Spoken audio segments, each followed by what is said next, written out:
Hello and welcome to Magnify Matters, a podcast proudly produced by Catholic Education Sandhurst. Before we teach, we need to understand how people learn and why it matters more than ever. In this episode of Magnify Matters, host Tim Edwards speaks with renowned cognitive neuroscientist and educator Dr Jared Cooney Horvath to explore how understanding the science of learning can empower teachers and transform classrooms. Jared's work sits at the intersection of brain science and education, and his message is clear. The art of teaching is at its best when informed by the science of learning. In this episode, we explore why relationships are not an add-on, they are education, what brain science reveals about learning, memory, and classroom connection, how teacher agency and curriculum design work hand in hand, why learning must come before creativity and critical thinking, the cognitive cost of multitasking, and the guiding principles from Jared's best-selling book, Stop Talking, Start Influencing. Whether you're a classroom teacher, school leader, or someone curious about the future of learning, this conversation will reframe how you see teaching, students, and yourself. So with that, let's dive in and magnify what matters most. Dr. Jared Cooney Horvath, welcome to Magnify Matters. Thank you so much. The podcast is now ready. I'm excited to be here.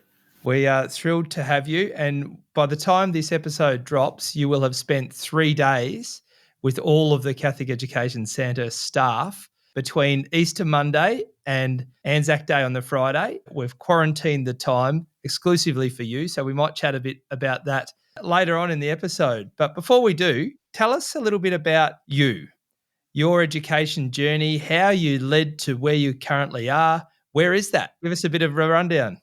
So I was, if you want to go all the way back, so my undergrad after high school, I studied film, believe it or not. So I thought I was going to be a filmmaker, but no, that stinks, man. Filmmaking is hard. So I decided instead, you know what, I'm just going to piddle around, did some odd jobs here and there. And then I became a teacher, which I thought would just be kind of fun. Loved it. So that became my passion. That was where I was like, cool, this is what I want to do. So I did most of my teaching at a French school called Les Lycées down in Los Angeles.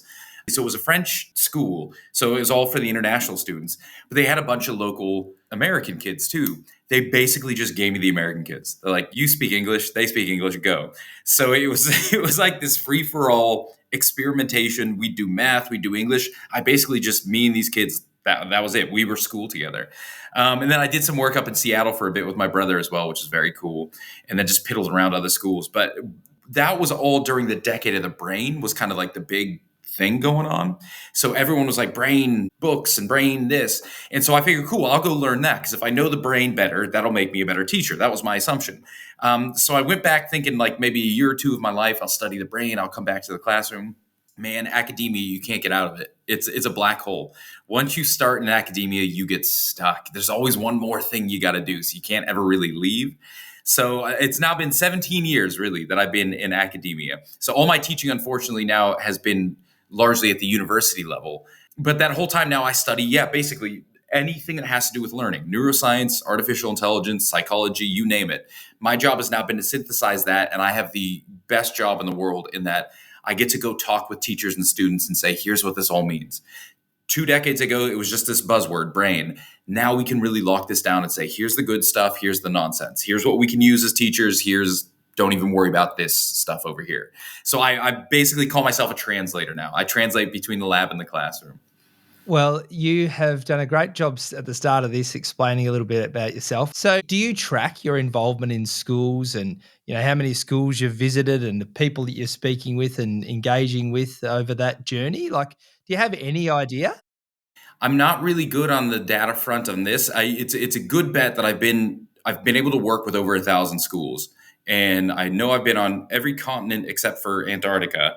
So take it as read. It's been a long, long journey. And I'm very lucky that I get to do all this stuff, because it's kind of cool to see the different systems, the different frameworks, who's doing what. But at the end of the day, man, I'd say like every school I've ever been in, 80% is the same. It's we all want the same stuff. We have the same goals. We have the same desires. 20% is going to be really unique to each school. We want to go in this direction. We're interested in this. But I think that the core of what we do, doesn't matter where I've been, is very solid across the board. So I like that a lot. Okay, and tell us what that is. If you were to say that 80% is the same, what are two or three things that you just know that the best schools or the best school systems are really focusing hard on? Learning. Every school wants their kids to learn, which is fantastic. That's what we do. And then beyond that, I'd say also, I hate the term identity. I'm sorry. That's such an Americanism. Holistic, like, who are my kids? Who are my students? Relationships. And that's what I think a lot of people miss is if your entire knowledge of education is Ben Stein from Ferris Bueller's Day Off, and you're like, man, education is broken. Yeah, you're probably right.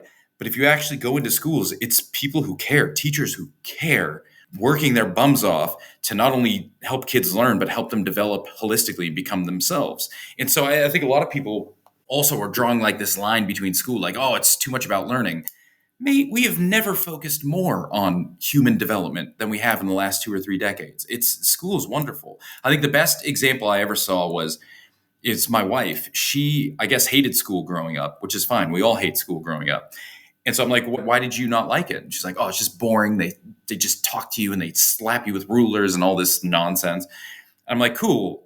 Do you want to go to a school with me and check it out? And she's like, no, because I hate school. I'm like, just please come with me once. So she came to one school. She's like, man, that's incredible. I can't believe they're doing that. Why didn't I go to that school? And I said, you did go to that school. That was our school growing up. We just don't remember it that way. When you're a student, you have a very different perspective on what's going on. But I promise you, your teachers cared as much as these teachers. They were working on pedagogy the same way we are now. So I'm very much of the opinion that the more I see schools, the more I'm 100% convinced education is not broken, and all we want is the best for our kids. And because of that, you got to let teachers do their job, man. It's like, I know the parents want the best for their kids, but the parents don't know what we do all day, every day. Just like I don't know what the parents do. So there's going to be a wall where it's like, let us work, let us cook, because that's our kitchen, baby. But if you just keep trying to tell us, you suck, it's going to be very hard. I think that's been something in our work in Magnify Sandhurst.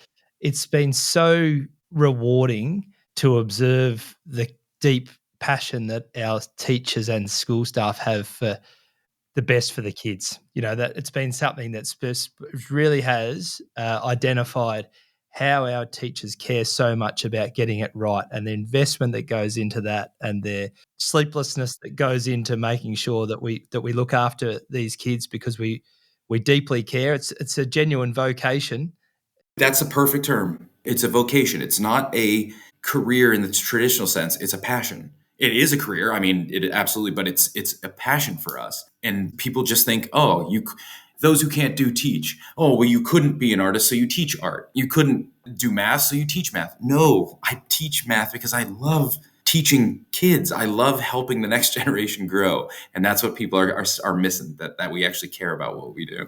Yeah, and I think that connection that you made around that relational sense and the pedagogical sense is something that if we could articulate that better to our broader community, I think there may well be a different position that lots of people in the community sit on around the impact of schools in a really positive stance. So tell us about the development of Learning Made Easy Global. I was doing a lot of teaching around Australia, and then I started a project with Independent Schools Victoria where we were working with students. And lo and behold, what hit in 2019? COVID, hooray. So all of a sudden, everything I was doing had to go online.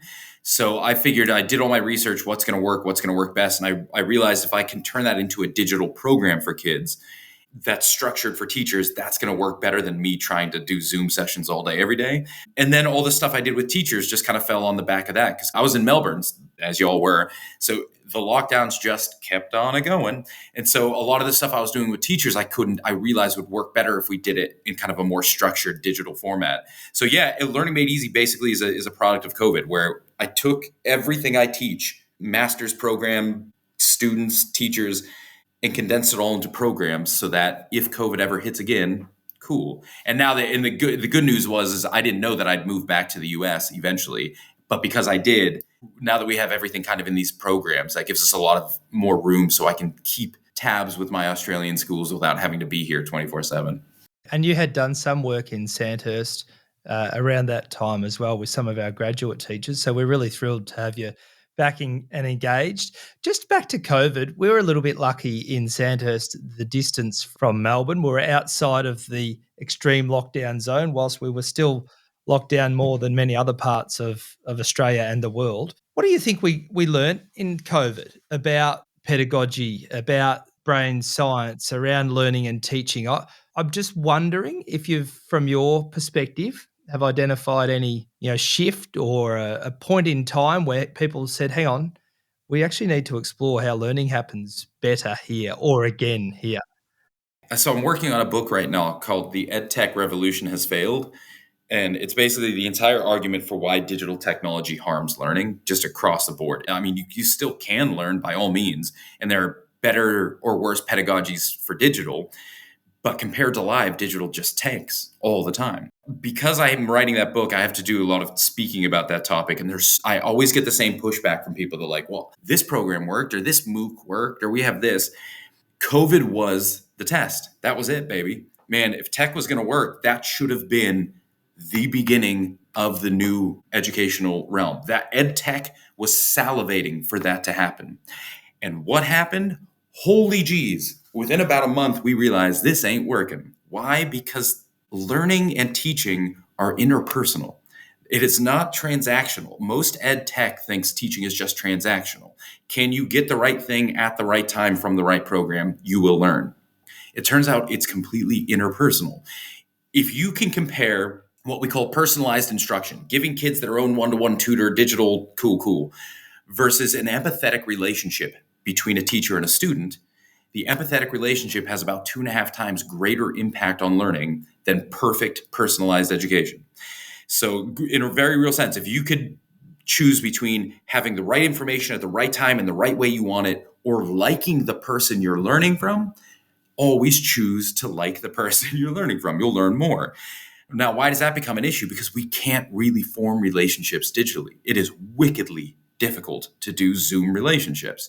And by all means, one-to-one like we're doing right now, it's easier, but one teacher, 30 kids, it doesn't work. So what happened within a month, kids were just dropping out. They were basically, by the end of the second lockdown, I think some of the data showed over half of the kids were basically at the 2-minute mark stopping. They would just go multitask. They go look at YouTube. They do things in the back. So I think that was what we learned from COVID is there's more to school than just teaching and learning. The relationship stuff isn't cute. It's not an add-on. It's not a now that we've learned, we can get to know each other. That is education. You get rid of that, people will tap out left and right. Jared, you took my mind there to that discussion that seems everlasting, the science of teaching versus the art and craft of teaching. That relationship and the relational space that you just spoke about. Do you mind going deep for a moment and just help our listeners grab hold of some of the key science of the brain function work there in terms of relationship and openness to learning and benefits from? Can you just dig into that a little bit for us? Absolutely. Since we've been able to kind of assess biology a lot more in the last 2 decades and a lot easier with cheaper tools and better ways to image the brain, the big driver seems to be what we call biological synchrony. So in a very real sense, once you lock in with another human being, your brains start to mimic one another. That's the definition of an empathetic relationship, is your brain and my brain start to synchronize. So in a very real sense, when you hit that point, you no longer learn from each other. You start thinking like each other in the moment. And that's when things start to change. And so even when they measure that across entire classes, they'll put biomarkers on, say, 30 kids and a teacher. The kids who synchronize with the teacher or with each other always learn more. The kids who are out of sync are the ones that are struggling. So biological synchrony through relationships seems to be a primary driver of learning. And I am not a big fan of evolutionary psychology or really evolutionary science, full stop. Outside of archaeology, it gets really weird. But let's just assume for a second that we have evolved 150,000 years and we are today with a similar brain due to that evolution. Again, there's reasons to argue that it changes, but whatever. We haven't had books, computers, TV shows all that long. So we have, for over 100,000 years, been built to learn from each other. That's how we work. If I don't connect with the tribal leader, if I don't connect with my parents, if I don't connect with the storyteller, the myth sayer, I don't learn anything. So learning has always been interpersonal. Let me do it. Let me demonstrate. Let's do it together. So now that we're making it impersonal, we're losing synchrony and learning starts to go down. By all means, you can learn without synchronizing, but it's just usually slower, less and less effective. So really what you're looking for is that synchrony of the brain, synchrony with different biological measures. You've now hit an empathetic relationship. Learning is going to go up. Which is a beautiful connection, isn't it, of no such thing as separation with art and craft and the science of. They are together in a sense of relationship and in a sense of delivery. Where does that take your mind, Jared, when we look at whole class instruction? There's different movements around explicit direct instruction and how that happens. There's some people that have wanted to look at real individuality. And when you talk of that synchrony, if people taught together, if you like, in a whole group or whole class instruction compared to different people doing different things in the room. I mean, to be fair, man, if you can give me one-to-one, we're probably going to do better. But to be fair, if you look at one-to-one tutoring, the biggest moderator of whether or not it works is relationship. So it still boils down to, can I make a relationship? Probably easier one-on-one. And for anyone who's like, oh, you can't do it with 30 kids, you can't do it with 50 kids, mate, go to a movie theater. Of course you can do it. You can do it with thousands of people. Go to a concert. It's not the number of people. It's whether or not those people are willing to engage and whether or not you're willing as the front man, the teacher, to give.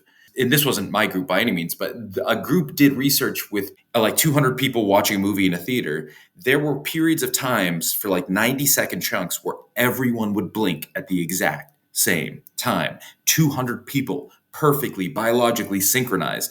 That should be impossible. You need one-on-one tutoring. Nope, you just need people willing to be there and wanting to engage and somebody wanting to teach. Now that's going to be the trick, is engagement. We have this really weird thing. We think engagement is something done to another human being. If a human being isn't engaged, it's because the other person is boring. Mate, engagement isn't done to you. Engagement 100% of the time is always a choice. Now, by all means, I can make a context which makes it easier for you to engage, but at the end of the day, it's your choice. I could be the funniest, craziest thing you've ever seen, and if you want to go sit in the corner, go to town. So it's a lot of people are saying teachers and school need to be more fun. It needs to be like TikTok, boop, boop, boop. No, I think that stuff is going to probably harm learning in the long run. What we really need to do is get back to helping kids recognize that education is valuable. We've pretty much devalued education in public culture. Education, all kids are told from their time they're kids, is it doesn't matter. You can quit school and become an entrepreneur. School is just wasting your time. Go start your own business. No, man. There's a reason why no Nobel Prize winner has been a 12-year-old kid. There's a reason why no invention that really matters in this world has happened in high school. You've got to learn. Learning is the valuable part that allows you to do those things you want to do. But if you skip the first part, you never get to the second part. So how do we help kids and frame the narrative so they realize learning is an event? It's not fun. It's not easy. Neither is working out. But if you value it, you will choose to do it. And when they make that choice and we make the choice as teachers, which we do every day, that's when synchrony becomes a whole heck of a lot easier. So we, as you know, have partnered with Catholic Education Australia. One of the biggest focus points for some of that work and also the work with Initial Lit and other areas will be the notion to teach first. So can you help all of us understand a little bit more around the science of the benefit of teaching first, this knowledge-rich position, and how that helps minds connect with content, learn material, and therefore can then expand and create and explore further down the track? I think the best way to kind of hit that is to recognize that you are not alone in the journey of learning. You have a body, you have a brain, you have biology. Biology doesn't need you around, believe it or not. Biology, you are separate from your biology. You're no more in your brain than you are in your elbow or your heart or your lungs. You're not in here. You are of this, but you're not in there, and you are qualitatively different. Most of learning, we try to lock down to us. I got to do it. I got to do the work. An estimated probably 70 to 80% of learning happens in your biology when you stop paying attention. When you step away from a problem, that's when learning really begins. So believe it or not, you have a partner in this. It's your body. But you got to let your body do its thing because your body will always be constrained by itself. I, as a human being, can access the internet. I can look up whatever the heck I want to. My biology cannot access the internet. So it will only be stuck with that information it already has embedded within it. Why does any of this matter? When you skip learning, when we start saying, look, kids don't need to learn stuff. They have access to stuff here on computers. They can go run around and jump right into like critical thinking or creativity. If about 80% of all of our learning and thinking and creativity and critical thinking and collaborative, if all of that is happening biologically, your biology simply cannot tap into information outside of itself. So if you haven't learned, if you haven't embedded, if you haven't actually taken in and embodied information, then whenever you step away from a problem, your biology can't do anything, nothing really happens. So think about like creativity. There's a reason why solutions come when you stop paying attention. You work on a problem, you can't solve it, go for a walk, all of a sudden there's your idea. You can't solve it, take a shower, all of a sudden there's your idea. You can't solve it, you go to bed, you wake up, there's your idea, there's your solution. That's because your biology is doing its thing. It doesn't need you around. A lot of what we need is happening in here. So if we tell kids, look, don't learn, just be creative, bad news, if creativity happens primarily subconsciously and you don't have that information first, you don't do anything. So if you look at like my favorite examples are, because I'm doing a documentary right now on genius. Show me one genius who has created anything original within the first 10 years of learning something. And the joke is you won't. There's two that did it at 9 years, but the vast majority of people, they're studying for 10, 15, 20 years before they begin demonstrating creativity, critical thinking.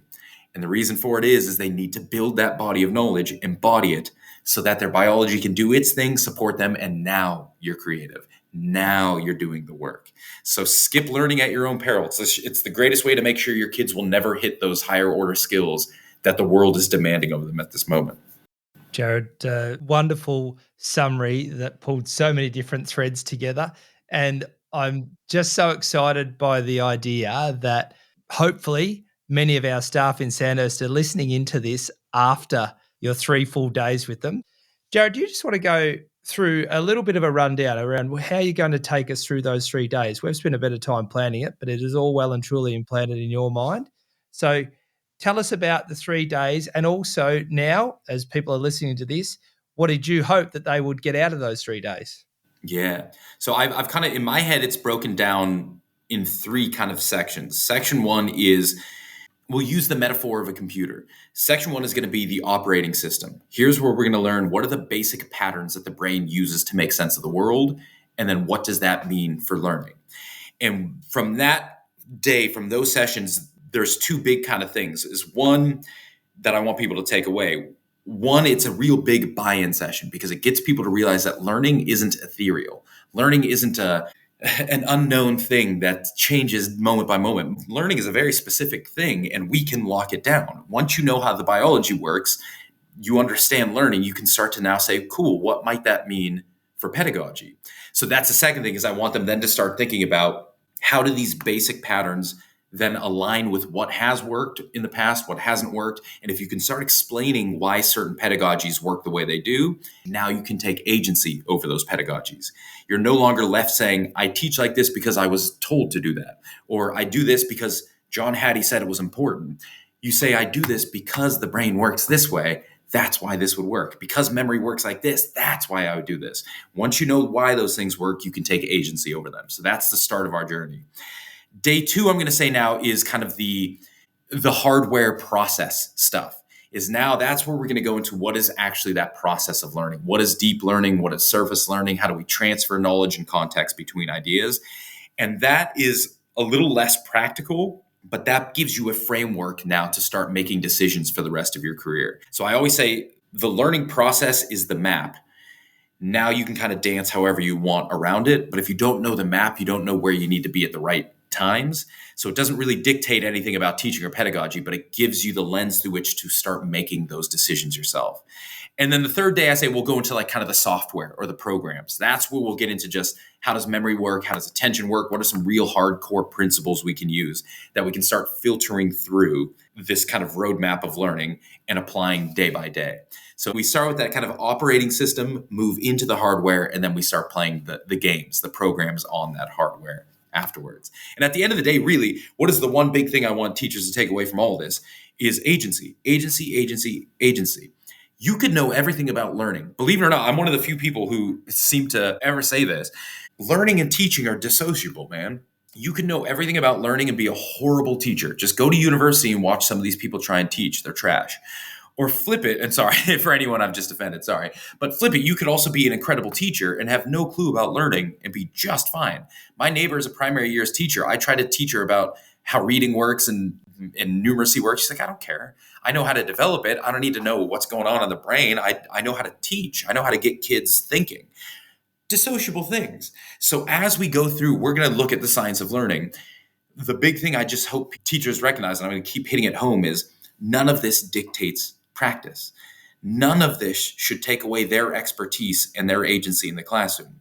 Knowing how learning works will give them better agency over the choices they make, but those choices always have to stay theirs. No one knows teaching like teachers. No one knows their kids. No one knows their classroom, their goals, their aims.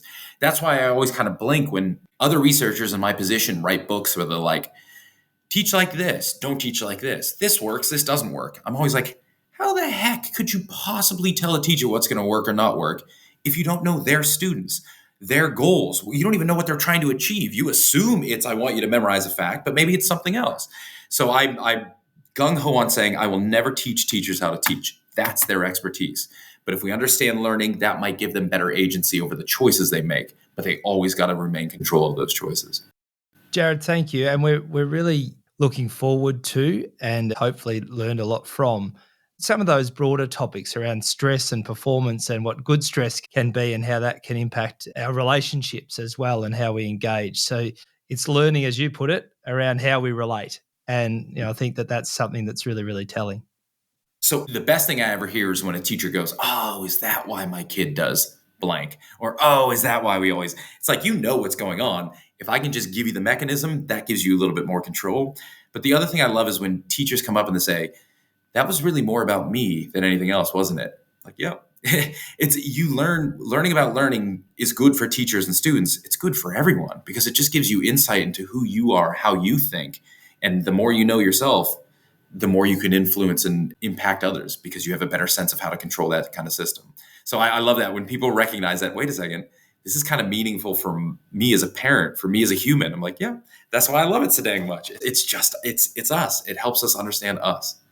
As you were talking a moment ago about teacher agency in this space, I'd like to pick your brain, Jared, about setting the preconditions for teachers. For example, curriculum design and the structure of the flow. Curriculum design, Carl Hendricks said recently again, is damn hard work. So don't leave there to be any chance around the design. So can you just speak a little bit more for us about the differentiation, in a sense, between agency and also good design based on good theory in terms of, and again, you've touched on it earlier about knowledge first and the design of curriculum. Again, agency in delivering it is different than the design. Yeah. So people mistake chaos for creativity, right? They assume something like agency means free for all, go to town. When you realize if you ever set up a chaos model, free for all model, everything drops because in a chaos model, people don't try new things. They don't experiment. They don't develop. They shell up. They go back to that which they're already good at. Give absolute freedom. You will not see development. You'll see regression. It's mind-boggling to have complete freedom. If you want to see creativity, growth, development, structure, structure, structure. You want to think outside of a box, baby, there better be a box to think within first. Otherwise, you're back in the chaos model. So the more we have structure in place, that is what allows you to make meaningful choices and start to take agency in what we're going to call a meaningful direction. Rather than agency is do whatever you want to do, you now say, cool, we've got a beginning point, we've got an end point, we've got some walls that we got to bounce around, but that still doesn't dictate what I need to do to make this all work. So what if I try this? What if I bounce over here? And you always have something to check your thinking against. I'm kind of way too out of bounds here. Let me bring that back in. Hey, I'm kind of too in the box here. How do I push that? So believe it or not, structure, I would say if you like take something like creativity, 4 things you need: knowledge, time, failure, and structure. Without structure, everything goes haywire. So I think a lot of people are afraid that once you have structure, you somehow kill agency, you kill creativity. That's the very thing that allows all of that to come out in a meaningful way. Just as a stupid example is, if you think of something like a chair, right? A chair has a very specific function: to sit on.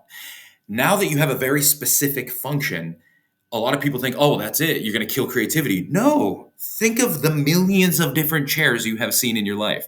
The fact that you have a specific function, that you have constructs, that you have structure, is what allows people to now go, watch what I can do with that.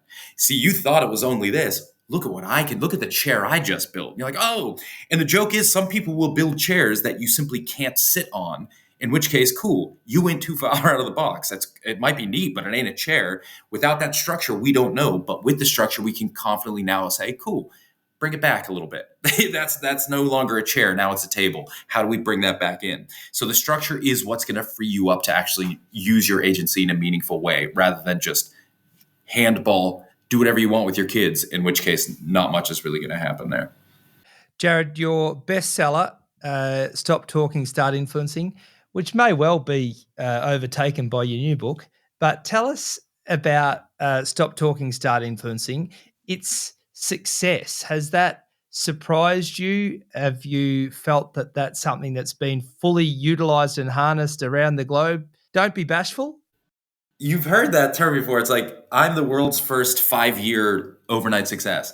That book is a bestseller in the slowest possible way. It's crazy. It's like, I remember when I was still doing hardcore research, I came out with like 3 or 4 papers, bang, bang, bang, that immediately got all these citations. Meanwhile, all the other people I was working with, they're getting like 2 citations, 3 citations. And I'm like, man, I'm killing it. And I remember one of my colleagues said, no. You just hit flash in the pan. We're going to overtake you in about 10 years. Just watch. Do nothing. Sit back. We're going to blast ahead of you. And when we do, it's going to go fast. I'm like, oh, okay, sure. Lo and behold, about 6, 7, 8 years later, don't they just zoom ahead of me? It's a slow burn. That's what this book was. Like some books come out and they're like immediately like, hey, bestseller, you sold 1 million copies. And then they did this one. Every year it just keeps ticking along and ticking up. It's that real slow burn, which even the publishers are like, how is this still, like, what's going on? Like by this stage, normally we're done. We don't publish it anymore, but it just seems to keep ticking along. So I'm beyond grateful. Like I'm thrilled that but I think why it's really working. So for those who haven't read the book, basically what it is each chapter is a different specific learning principle. And the idea being that this principle is applicable across the board. If you're a human being and breathing, this rule will work for you. So if you have ADHD, if you have ASD, if you have nothing, if you have everything, doesn't matter. These are principles of biology that will hit for everybody. And I think the cool thing is I wrote it the way I wish I would have been taught this stuff. Because the way you're taught this stuff, if you ever go through higher, it's noise. It's so much fluff. And so I'm like, this is the book I wish I would have had my first year as a teacher. So I wrote it. And I think what's really kind of supported it is as the movement of kind of science of learning, as people are becoming more aware of it and tuned into it, they want harder core stuff that's still accessible. And that's why it just keeps kind of ticking along. Is as a teacher, if you want to learn about learning, you've got 2 choices. You buy a really hard textbook, which is going to give you a lot of chemicals and stuff. And you're going to be like, didn't need that. Or you're going to get a really soft translation version where someone who's never really studied science of learning, but read a book, wrote their own book. And you'll be like, that's cute, but I already know most of that stuff. So there's that open kind of gray zone in the middle where it's like, how do you get rigor with application without overdoing it? And I think that's kind of hopefully where I sit. And I think that's why it's kind of still ticking along it's that right in that sweet spot of, I don't want everything, but my God, I want more than I got. And that's kind of where it lives. So if you've ever bought a copy of that book, thank you. I'm beyond grateful that we're still publishing it and it's still going along. I know there are lots of those books floating around Catholic Education Sandhurst Limited, and they're not just floating, they've been referenced time and time again. And I know after a few days with us, Jared, people will be flicking back to those. No pressure, and this might be an impossible question. Pick two of your learning principles from that book. Which two matter most? Oh, shoot. Now, how dare you? Recall, I think, has to be probably top in the sense that the only way the brain makes memory is through recycling memories. So if you hear something once, your brain is going to replay that hundreds of times. That's how you lay down deep memories from something that you only saw one or two times. But that process by which your brain lays those down and repeats them is different depending on how you put the information in. So you can actually trigger that system to work harder so long as you know what's going on. I'd say recall, the best way to trigger that system is you've got to internally access a memory. If you look at a picture of yourself, cool, that'll do one thing. If you hear someone describing yourself, that'll do something else. But if you mentally think of what do I look like? Who am I? That triggers the system even harder. So recall is the best way to trigger that kind of memory building system. So how are we building recall into learning? Whether that's quizzes, tests, the discussions, whatever. How are we making sure the scaffolds are forcing them to do the kind of work? And then off the back of that, I'd say probably the second most important one, it's really understandable, but once you get the mechanisms, you start to see how important it is multitasking. There's nothing worse you can do for learning and memory than multitasking. It's the pits. Someone said, well, what if I lock a kid in a closet? That's pretty bad. Okay, touche, yes. Don't lock a kid in a closet and don't multitask. Multitasking is like the worst non-abusive thing you can do for learning and memory. And why do I think that's so important? I think that's so important because as education becomes more digitized, what is the number one thing kids do as soon as you give them a digital tool? Multitask, multitask, multitask. And everyone's wondering, why are kids not learning as much? Let's give them another iPad. Why did one-to-one computing not work? Let's try harder programs. It's done, man. Digital tech is used to do one thing, multitask. It's not used to learn. And so I think as more people are trying to shove more tech down schools' throats, if you can remember that multitasking is the big issue, and that if a tool is going to allow kids to multitask, you're going to see typically lesser learning. You're going to see less powerful learning just because they're going to be doing the one thing they shouldn't be doing while they learn. So as tech moves up, I'd say the multitasking is a key one as well. Jared, I love the way you answered that with two, but you probably touched on another 3 or 4 learning principles as you explained that. So beautifully done. Jared, just quickly, our work together in Sandhurst and your engagement. Recently, you participated in a partners meeting. How do you feel about Magnify Sandhurst? I love it. You're going in the perfect right direction. People think, oh, you're going back to traditional learning and education. Yeah, in a sense, but you've got enough people at the right levels to structure not only deep knowledge, transfer between how do you translate that deep knowledge into practice, how do you track that practice, and how do you have enough supports to guide and structure that practice. So I think you've got the right people ticking the right boxes at the right time. So long as the teachers are on board and willing to engage, I think I'm pumped to see where all this kind of tails out in the next 3-4 years, how things have moved, how things have kind of progressed. And sneaking suspicion, I know I'm a part of it, so you got to take anything I say with a grain of salt because I am one of the levers in that kind of machine. But I think if this all works out, you're looking at a model that other districts can and should really think about using, because it doesn't kill teacher agency, it doesn't kill creativity, it just structures it in a way where they've got the knowledge, they know how to translate that knowledge, and now they know what direction they're taking that knowledge and that translation in. So what more could you ask for? And you get everyone on the same page, that's how you make a move. Thanks, Jared. We keep referring back to our guiding lights, and that's that we work together in solidarity. And I think only 12 or 15 weeks in by the time this drops, the solidarity of those working in this together from all of our schools everywhere, and the leadership of our principals and their staff has been outstanding. So we can only hope that we continue to work together in solidarity for the outcomes that you've said are possible for us, which we're quietly confident around, but equally we know there's a hell of a lot of hard work in that, and really looking forward to your involvement. Jared, of all things that we've discussed today, what matters most? Interestingly, it was something we didn't, it just popped into my head now. Believe it or not, I'd say it's thinking about development, it's the solidarity piece. This is going to sound weird, but bear with me for a second. I work in a lot of schools and I get to talk to a lot of students. So some schools, what I'll do is I'll go in and I'll work with like year 9 kids, and the teachers are there. They're with us. They're asking questions. They're talking to the kids. They're like, oh, do you remember what we did that? Some schools I work with the kids, and as soon as I do, all the teachers are in the back of the room on their phones, or they're doing their own thing. And you can, draw a line right between those schools and how powerful and how lasting all that becomes. Because the kids take the cue from the teachers. Does the teacher care? I'm going to care a little bit more. Does the teacher not care? I'm going to care a little bit less. It just kind of changes the amount of effort and work that's got to go into what's going on. It's the same thing with PL and professional development. Some schools I've been at, you go in and you start doing professional development, and the front row is the principals. It's the unit leaders. It's the year level leaders. They're right there with everyone else. And some schools, the principal don't even show up. They're just like, hey, you guys do your learning, off we go. And I can tell you exactly what the impact is going to be based on who's in that room. And so I think for all the stuff we're talking about and learning and stuff, for any of this to actually hit, it needs to be across the board. You have principals on board with leaders, with outside, everyone has to be speaking the same language because they will take the cue from you.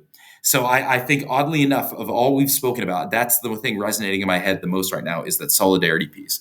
You've got everyone on board. And as things go forward, keep reminding the leaders, man, the teachers are going to take their cue from you just as the students take the cue from the teachers. So if you ever tap out and think, well, I got to go do emails instead of this stuff, congratulations, that's when things start to fall apart. You've got to be as invested as you want your teachers to be, and that's actually going to lead their investment as well. So I think the solidarity piece, that's the one thing resonating with me right now.